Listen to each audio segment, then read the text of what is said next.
दूध में 5-6 चीजें डाल लेना।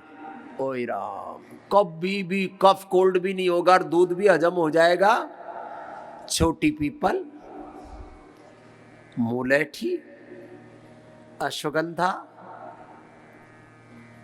हल्दी, शिलाजीत, सुंठी।